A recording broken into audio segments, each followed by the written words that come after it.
guys. Wow. Hi guys. Hi Claire. I'm the last person to arrive. Almost. For a change. But you're still missing KG. Sorry I'm late, guys.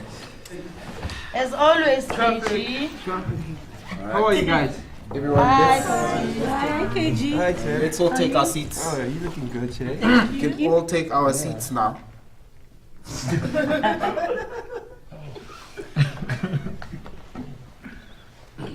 Does anyone remember what we were talking about last week? Ordinality. Thank you, Tsepo. And what does ordinality mean? When we speak about ordinal numbers, it means the order of the number concept. So it means what is first, second, third, fourth, 10th, 20th, 30th, 51st, 100th, remember? And this is how children understand it or how they struggle with it. Okay, so it means that children should know that 1 comes after 0 where there was nothing. Then 2 comes after 1, 3 comes after 2, and so on. But can ordinality mean that you have to know what comes before also? Like 2 comes before 3 and 1 comes before 2. In other words, backwards also. That's a good question. Thanks, Memani. Well, Sibu, you see, children usually learn this in the real world as a line in an athletics meeting. Remember last week, Tepo told us about the little girl in the taxi? Now, in the beginning, they all think that they're first. But later on, they learn the ordinality. But this takes time, though. In fact, to learn anything in maths takes time. But you have to practice your understanding. And I know that that's hard, especially with the school curriculum that moves at such a fast pace. This is why you, as a teacher, must practice this with your learners in the classroom all the time. Hey, I've actually seen this. This thing with kids struggling with ordinality. I saw this at a sports day which we had to play at Funda Uchabule Teaching School. Now, here I am trying to organize the kids in a straight line and have them run one by one, you know, one after the other. But at the end, a whole bunch of all together. It was crazy. It's like they don't understand. It's first 1, then 2, then 3, etc.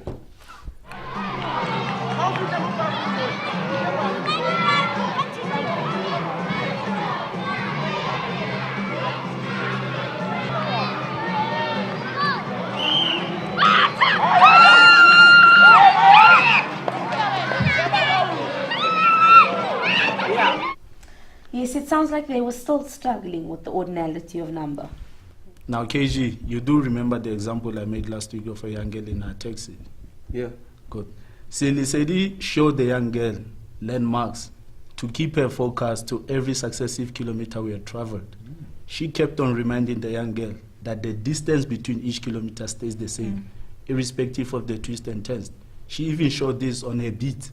Just like the intervals on the number line, which I think it's a metaphor for ordinality. But whoa, can I stop our discussion there a bit? So what is a metaphor, actually? Like, we are throwing words easily here. Okay, look, let's just get this one out of the way right now. A metaphor is just a way of using something to describe something else. For example, KG thinks that Lesedi is hot. yeah. But does Lesedi have a fever? No. No. It doesn't mean she has a fever. It just means he finds her appealing. Beyonce. Is Beyonce hot? Yeah. Yeah, I thought so. But does Beyonce have a fever? No. You see, we're using boiling and feverish warmth to describe someone who we say is appealing. And in the same way, a number line is just an image, a word image, a picture image of succession and order of numbers. So, but bear in mind, Beyonce is not physically hot. Except when she's been dancing on stage for hours. Then she's hot and hot. Okay, let's get back to the little girl in the taxi. What would have been great is if this little girl was in a classroom. You could then also plot out the map for her on the board, or a map showing where the different places on the map were. She could then see Though they do not travel in a straight line, and though they may have turned many times, but the distance traveled between each kilometer would be the same every time. This could also introduce the idea to children about a number line not always being straight and horizontal, as we stated in last week's tutorial. Thanks. Now that makes sense. Just one thing though. What was that thing about cross-culture and practice thingy? Theory, not culture. Cross-articulation. It's just a fancy way of saying you take what a theory says and you look for ways in which you can see it in practice in the classroom. So some people use theory as a lens to see practice in the classroom. So just as these sunglasses make the room look darker, different theories make you look at practice in the classroom in different ways. Isn't it also how you can think of ways which you can take ideas expressed in theory and make them practical for children's learning in the classroom? Yes, Noma, that's correct. And that brings us to a short video clip that I brought with me today to show you all a number game that I saw being played at a school where we were doing our teaching practicum or work integrated learning.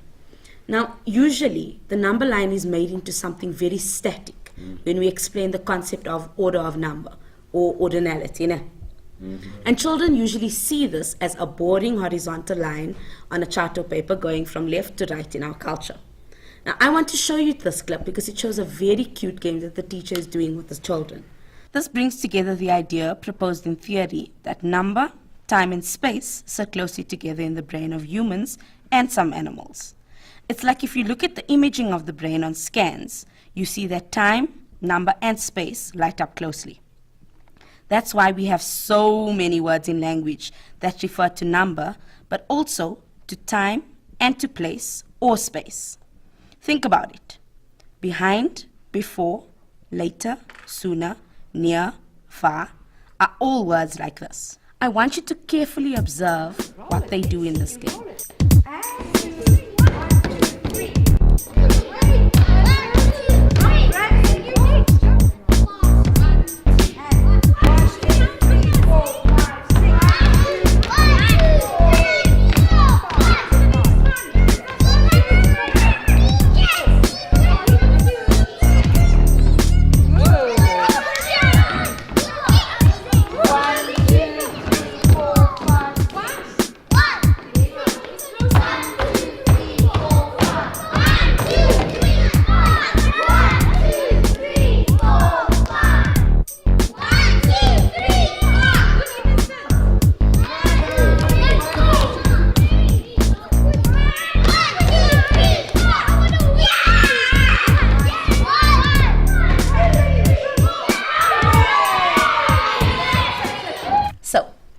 Tell me what you observed during this game.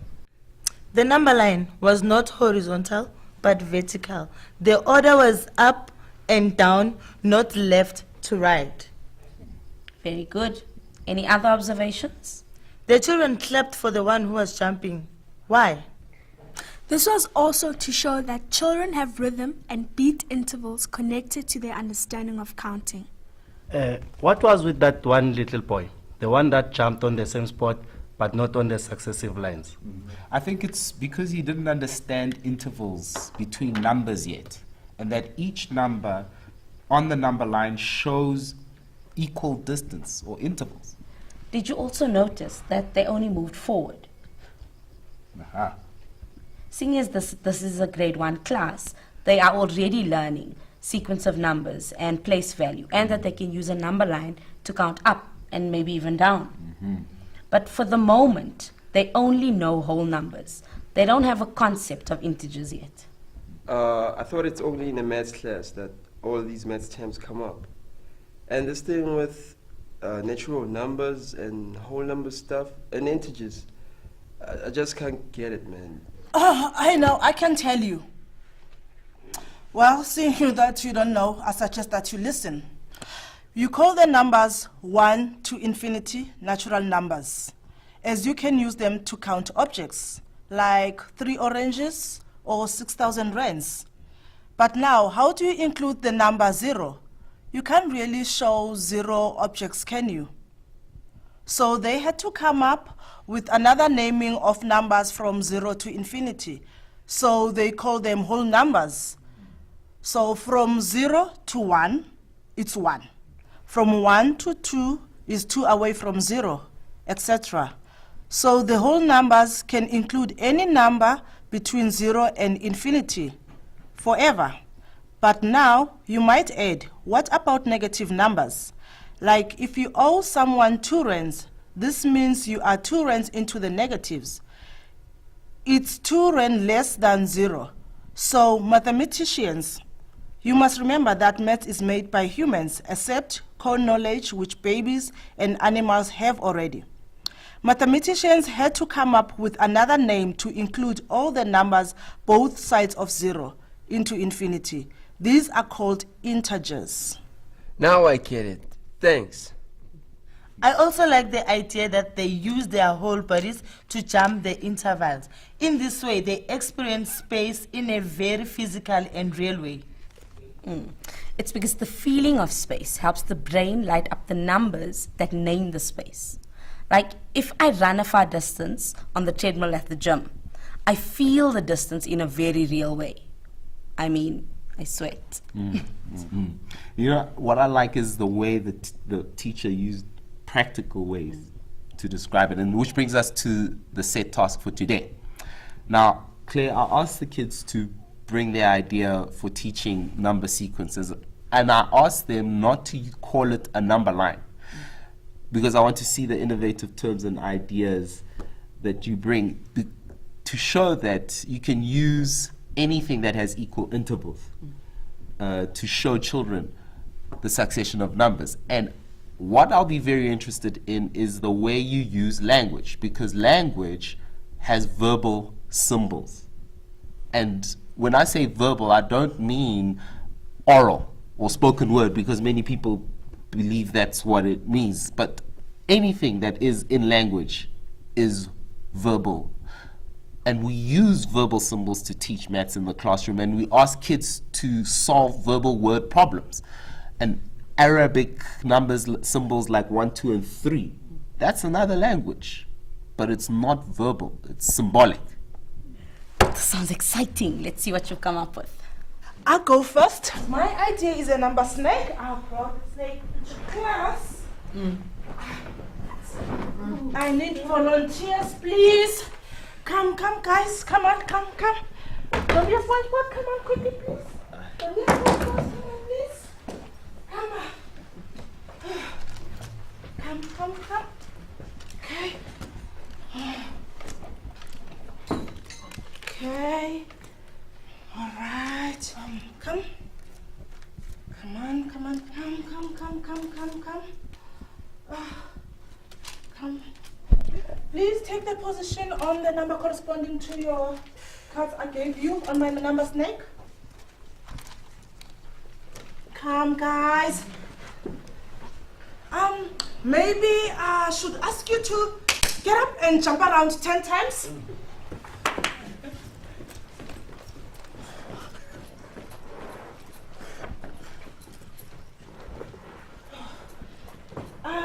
Okay, now, if you can please take back your position on this number snake. Come. Okay, so this shows that it doesn't matter how I manipulate this, the snake. The number sequence is still the same, and the numbers are still in their same positions as they were before. Or maybe I can also give my learners a try to do their own number snake and show the positions of the sequence of the numbers using the rings. Nice, really nice. And maybe you can also ask them where the point 0 is, right at the beginning of the snake. Okay, my idea is called a number ladder. I'll quickly demonstrate, okay? Back to your places, thank you. Okay, thank you, guys. Okay, I'll start first by rearranging the numbers in the correct order. I'll use the floor as my number 0, and then I'll begin my number ladder with 1. This will be followed by 2,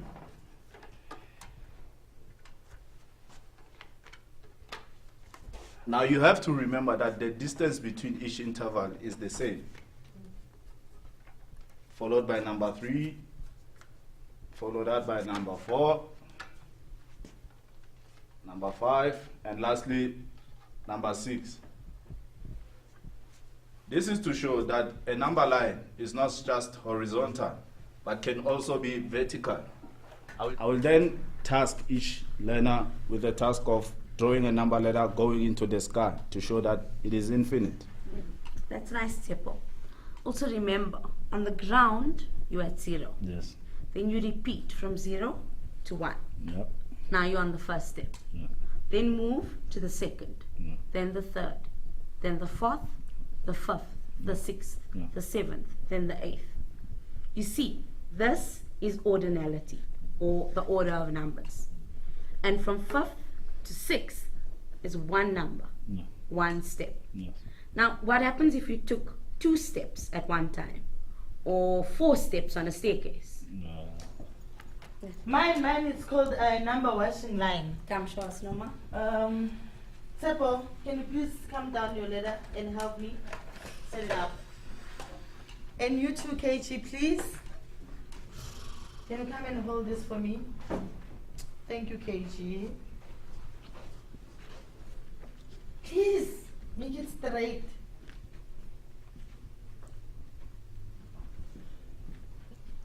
Look, my washing line, it has the very same spaces and the same intervals marked on it. Guys, can I please have volunteers to help me with the numbers?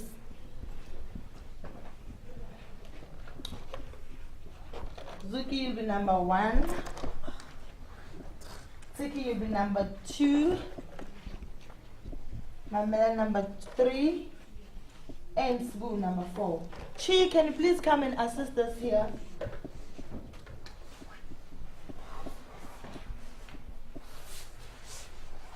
Thank you.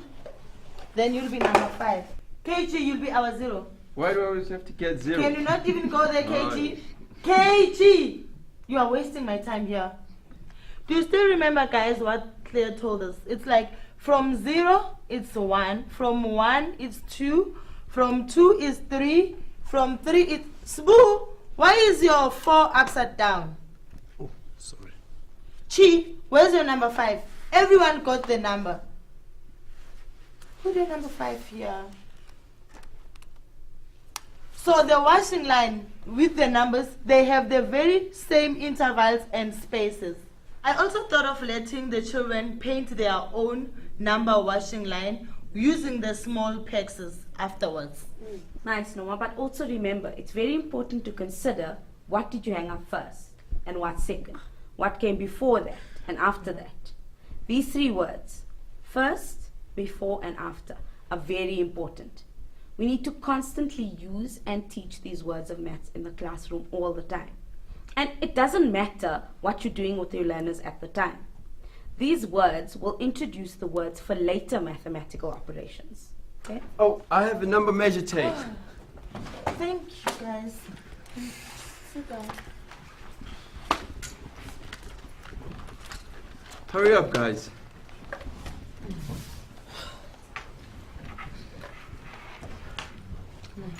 Right.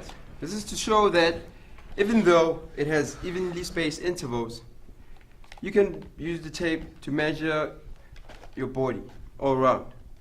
Now you can hold the tape going up and down. You can basically hold the tape going diagonally and basically either way you want to. It can come around here. It can turn around there. No, for real, really. It can, you know, it twists and turns. But still, it remains the same numbers with the same intervals. Now, as a task, I will have the kids measure their bodies and objects around the class. Nice, KG. Yeah. Very nice. Thank you. Evenly spaced intervals.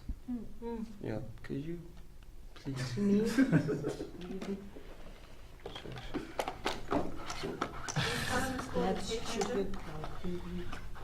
The instrument called? Measure tape. That's what I said. That's what I said. No, Measure you tape. didn't. Tape measure. Tape measure. I also brought a number elastic. Yeah, my man and I put it together. Well, what we want to show here in our number elastic is that when we stretch it, the intervals between the numbers will remain the same. Yes.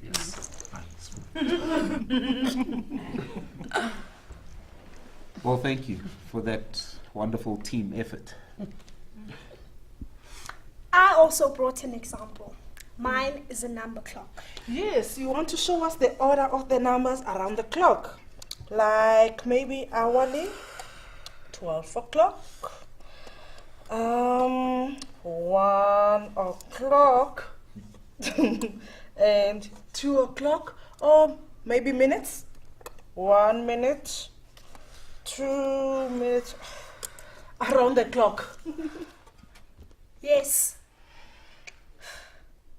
But one can also show the children the relation in that you can place a strip of paper around the clock like this, where the intervals are marked according to the clock.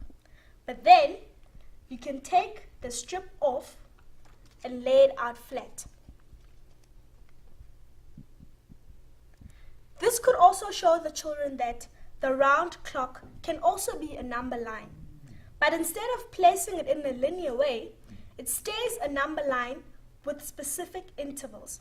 The same intervals between 1 and 2, and 2 and 3. Watch this. 5 minutes, 10 minutes. Every time an interval of 5. Oh, that's brilliant. I've seen some wonderful examples today. I actually have an example of my own. I have a cup here, bottle of juice, and a beaker. So if I take a cup of juice and I pour it into the beaker, makes one interval. That one line represents an interval. So if I take another cup of a certain volume and pour it into the beaker, we have 2 intervals. I can do this the other way around to show how the volume can decrease. And what's also great is that it relates the number sequence to volume, which is again linked to space in the brain. So it all just comes together. Well, I think we've learnt a lot today. Let's give Ntsiki and Claire a round of applause. Thank you for coming again. Guys, Yeah. thank you. And we'll make sure that maybe next time you come along with us to... Yeah, that's actually what I was going to ask you. Will it Yeah. be okay if we can join you maybe when you Of go and course, visit the of city's course, classroom? of course, of course. Well, I think that's enough for today. Yeah. Oh, we still have one more presentation to go. Beats in music are also a sequence, right?